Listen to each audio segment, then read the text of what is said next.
होती है कि नहीं होती? फसल में सारा सब कुछ चाहिए, बारिश भी चाहिए, पानी भी चाहिए, धूप भी चाहिए,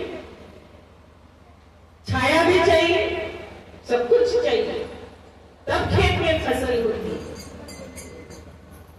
ऐसे जीवन के अंदर भक्ति के मार्ग में दृढ़ बनना चाहते हो, मजबूत बनना चाहते हो, तो भगवान भी भक्तों की क्या लेते हैं? परीक्षा लेते हैं। कई वर्षों तक भृंगी ने इंतजार किया, कई वर्षों तक माँ भृंगी ने वह सेवा की, तब भगवान उनके द्वार पर जाते हैं। इतना अथाह प्रेम, इतनी अधिक निष्ठा भगवान के चरणों में कि भगवान मजबूर हो गए। हिलने ने सुमिरन किया, प्रभु जी ने दर्शन दिया और खट्टे मीठे बेरों का दाता भोग लगाया कैसे? भक्त भगवान के भोग को खाते हैं कि यह भोग प्रसाद है, अमृत है, इसे खाएंगे तो जीवन धन्य हो जाएगा। खाते हैं, पहले भोग लगाया जाता है भगवान को, फिर वह प्रसाद के रूप में अन्न खाया जाता है, भोजन खाया जाता है। लेकिन यहाँ क्या हो रहा है? भगवान भक्त के भोग को खा रहे हैं, बिल्ली के झूठे बेरों को भगवान खा रहे हैं। तो देखो कितना प्रेम है, कितना समर्पण है और कितना त्याग था माँ भिलनी का, जो भगवान मजबूर हो गए उनके झूठे बेर को खाने के लिए। तो यह जो महापुरुषों की, महान भक्तों की जीवनियां हम सुनते हैं, तो इसे एक कान से सुना और दूसरे कान से निकाल दिया, इसलिए नहीं। किसी ने किसी को पूछा कि भाई भगवान ने दो कान क्यों दिए?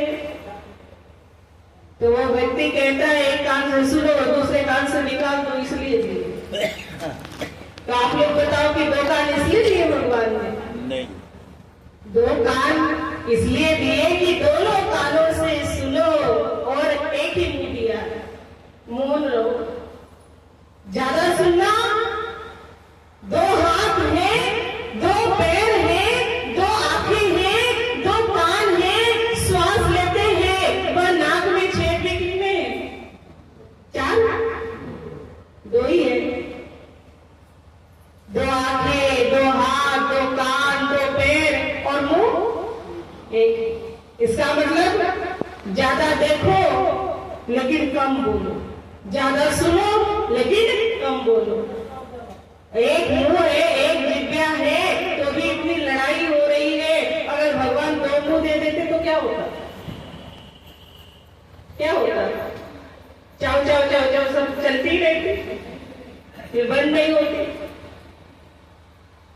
तो ज्ञानी संतजन हमें इसलिए यह जीवनियां सुनाते हैं कि हम उस पर श्रवण करें, मनन करें, चिंतन करें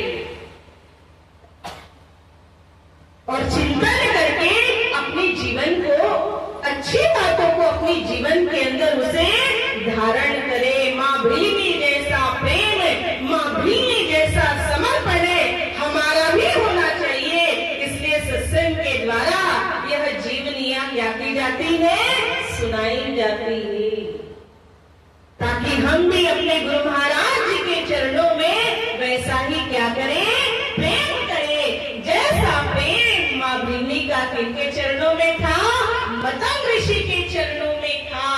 गुरु महाराज जी के वचनों पर संशय नहीं किया कि भाई आएंगे कि नहीं आएंगे, आज तो आएंगे, कल तो आएंगे, परसों तो आएंगे, नहीं। गुरु महाराज जी के वचनों पर विश्वास था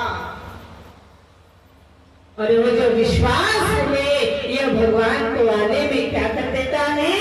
मजबूर कर देता है। इसलिए भगवान के चरणों में हमारा विश्वास कभी भी डगमगाना चाहिए नहीं। जीवन के अंतिम श्वास तक विश्वास, प्रेम, श्रद्धा, भाव भगवान के चरणों में बना रहना चाहिए, तभी हमारी गुरु भक्ति सफल सफल है, ज्ञान लेना सफल है। अगर अंतिम श्वास से गुरु महाराज जी की याद आ गई तो तभी समझो जीवन भर हमने जो किया, सेवा, सुमिरन, सत्संग, यह सब क्या हो गया, सार्थक हो गया। लेकिन उसके लिए विश्वास का होना, प्रेम का होना नितांत जरूरी है।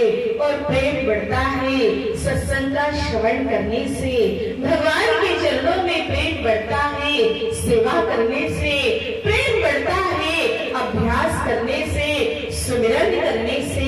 इसलिए भक्त के जीवन के अंदर यह सब चीज होनी चाहिए।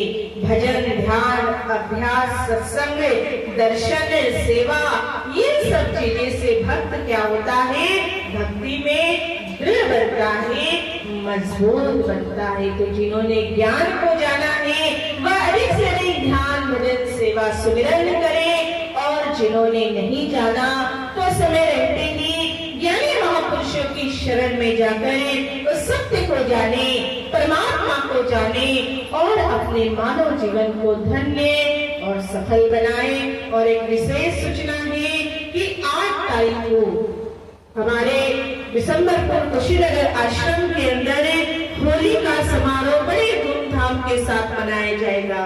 क्योंकि होली ऐसा त्योहार है जो 8 दिन पहले भी मनाया जाता है और 8 दिन बाद तक मनाया जाता है। तो 8 तारीख को रंग पंचमी भी है। तो उसी दिन होली का जो है, होली के उपलक्ष्य में सत्संग होगा, सबको पकौड़ा खिलाया जाएगा। तो आप सभी लोग अधिक से अधिक संख्या में आश्रम में अवश्य आएंगे। सत्संग का समय रहेगा 11 बजे से 1 बजे तक। तो आप अधिक से अधिक संख्या में वहां पर उपस्थित रहिएगा।